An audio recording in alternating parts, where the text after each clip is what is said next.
Hey everyone, this is Randy from BibleBuyingGuide.com. Today I'm taking a look at the ESV Heirloom Bible Alpha Edition in Wellington leather in brown. Quick shout out to Matthew Everhard on his channel who just reviewed this Bible and gave all the reviewers a shout out. I appreciate that. And he has a pronunciation of this Wellington leather that I can't duplicate. You're just going to have to go see his video. But I appreciated that very much. But what we have here is the newest Bible from Crossway in the ESV. And it's in Wellington leather. And this is very similar to the Horween leather. In fact, it's really hard to tell the difference. They're both similar. I think this is just a replacement of it. And then here is the information. There's the information on the back. 8-point type.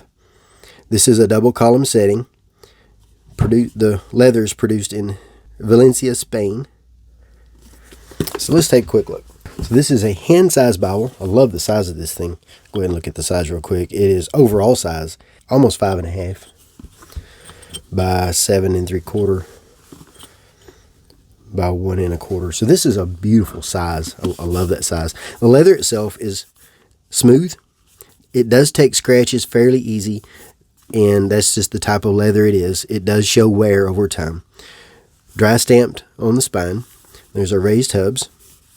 Little bit of scratching that you see there just from my use of it, although it's not overly touchy. You're not going to scratch it just by handling it, but it will have a little bit of show. And then we have perimeter stitching, and then a leather liner. I did not ask what this leather is, so I'm not sure what the leather is. I forgot to ask about that, but it is a little stiff. Overall, it's a little stiff. It does stay open well though, and you can see that spine lifts up a little bit when you open. I like that, but it does stay open really easily in the hand. But this tab is kind of large for the size of this Bible and is a little bit stiff, so it's going to take a little bit of use to be able to stay open at the front, although it's not terrible. It's not terrible at all. All right, so let's get into what we have here. Several thick end sheets in the front to give it structure.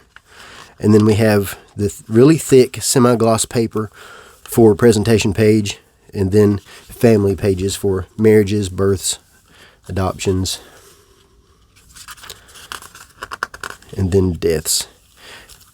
28 GSM paper. This is the premium coated paper with titanium pigment, printed in the Netherlands by Jongbloed, and this paper is their exclusive paper.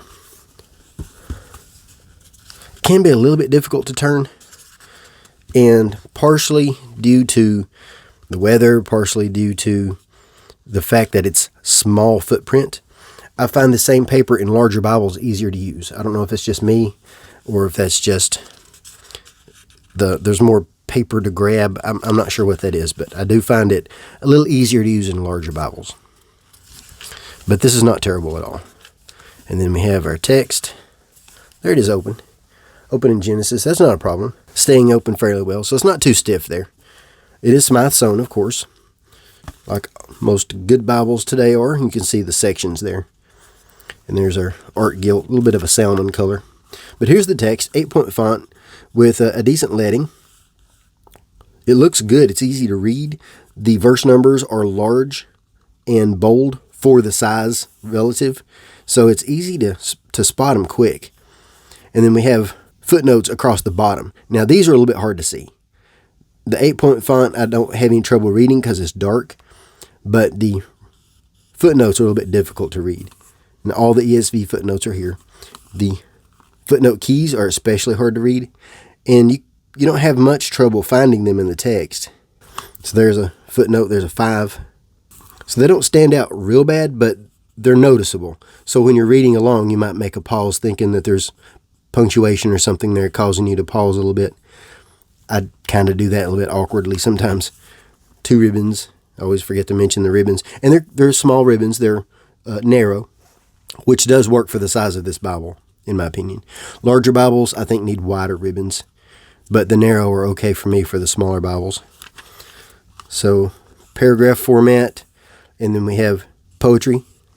Now, typical double column poetry for ESV doesn't really have good breakpoints for the lines, so you end up seeing a lot of poetic lines with a single word. and there are quite a few in here. That would be my only complaint about the poetry. It is line matched, but you will see some show through where there's no line left for that poetic line. But yeah, this has a lot of lines with a single word. Here we have a hyphen. See, in my opinion, they could have cut this at like deep darkness. That could have been one line. They just go all the way to the edge and then let it wrap. So it's not the prettiest poetry, but in general, a lot of double column poetry is like that anyway. It's really hard to get double column poetry right, in my opinion, to get it really pretty. That's where single column really shines. It is readable. You just do have a lot of lines with a single word. That'd be my only complaint, I think. I'd like to see that fixed a little bit, because you end up with a lot of white space that you don't really need. You need white space, to make the text readable, but you end up with a lot of wasted white space where it's not actually helping the readability of the text. There's a page with prose. It's pretty. This is a black letter edition.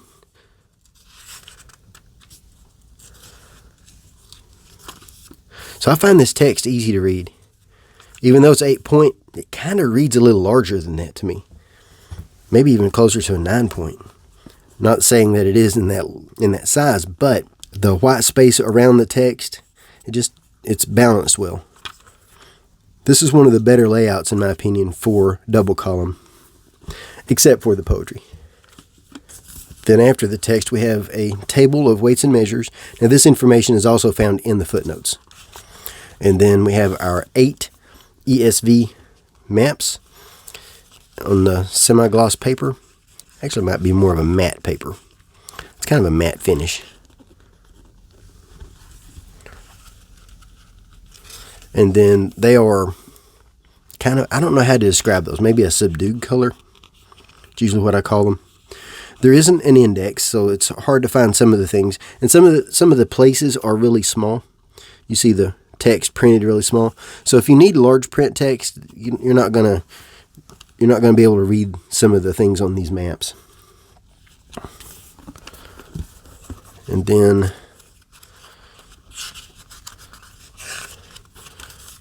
that is it. Go ahead and weigh it real quick. 1 pound, 4.5 ounces. So yeah, that is a good size for carry, a good size for reading. I like this Bible a lot. It does stay open well in the hand. Doesn't fight you too bad. I don't really care for the single words per line in the poetic setting, but that's really it. Everything else about this looks really good. It's highly readable. So let's compare it to a few other similar and kind of similar Bibles. And the first I want to compare to is the ESV Heirloom Bible Heritage Edition with the Horween leather brown. And this is just to show you how similar the leather is. It is very similar. The Horween is slightly lighter color, slightly lighter shade of brown.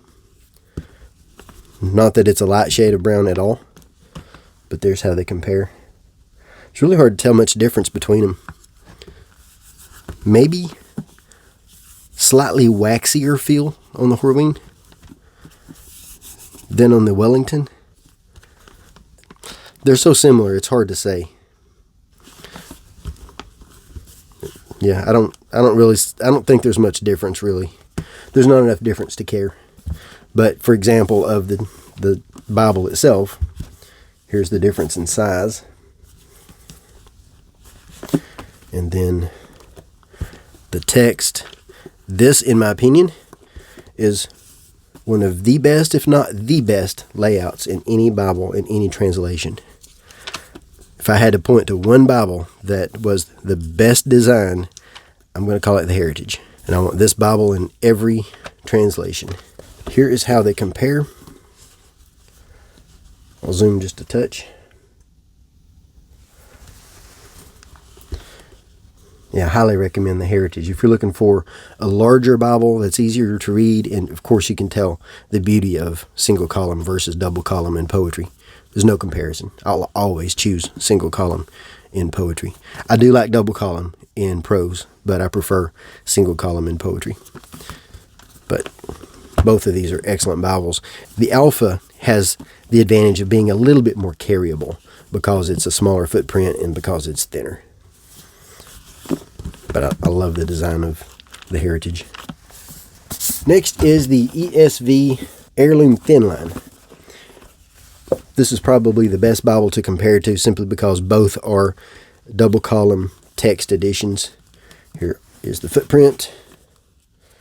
There's the thickness.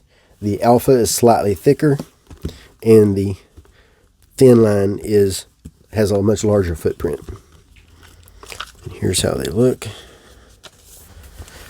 Now, the interesting thing though is that the font is about the same size. Just about the same between them. However, the Alpha is darker and is printed with line matching, while the Thin Line is not printed with line matching, and you can tell that here in Isaiah. Find some prose. Prose versus prose. The Alpha just looks better, it's cleaner. The Thin Line has maybe a little bit more white space between the lines, a little bit more leading. So it's got that going for it, but the Alpha isn't too compact. It has a good balance of leading, in my opinion. So if I could only have one, I'll take the Alpha. I think it's a better design. Next, I'll compare a couple of Bibles that I know someone will ask to see, and the next couple of Bibles are reference editions. Someone did ask to see the large print compact single column from Crossway, but I don't have that one, so I can't do that comparison. I apologize for that. So here's how the Diadem and the Alpha compare. The Diadem has quite a bit larger footprint. The Alpha might be slightly thicker, but just barely. And another interesting thing about the font size is they are the same font size. However, the Diadem is a reference edition, so it has to share space with references. So the font in the Alpha is a little darker than the Diadem. The Diadem does have a little bit more show-through. Although they are supposed to have the same paper, the Diadem's paper is a little bit more creamy colored. And then here's how prose looks in both. The text on the Diadem is a little bit more compact. Not quite as much leading as what you're going to get in the Alpha. But that's how they compare. And last is the ESV Personal Size Quintel. Now, I only have this in calfskin, which is no longer available. The calfskin is the paste, I call it paste down, but it's also known as paste off, or paste on, paste off, paste on. So anyway, we have similar footprint, and the Alpha is slightly thinner, or noticeably thinner. The footprint is very similar. And again, font size is about the same, but we also have a reference edition in the Personal Size Quintel versus a text edition in the Alpha. And here is how they compare. The font in the Personal Size Quintel is slightly larger than the Alpha. The Alpha is a little bit darker. I still find the Alpha just a little bit easier to read. And as you can see here in poetry, the Personal Size Quintel has good breakpoints for the text. Here's the exact same page on both. And you can see that the Personal Size Quintel has better breakpoints for poetry. They're about the same size. So that is my quick look at the ESV Heirloom Bible Alpha Edition in Wellington Leather Bible Brown. And again, see Matthew Everhard's video to know how to pronounce that. I love his pronunciation of that. That's a nice Bible. I like it. It's a good size. I prefer this Bible to the Thin Line. And although I don't really care so much for the single words per line in poetry, I do find it to be a very readable edition. I like how dark the font is. I like how large the verse numbers are, that they're easy to find quickly, fairly quickly. Not really quickly, but fairly quickly. I find the footnotes a little bit difficult to read unless you have really good vision.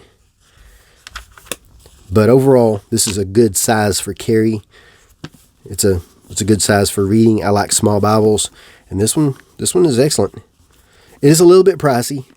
That is one thing. Prices, the higher prices stand out more when it's a small Bible.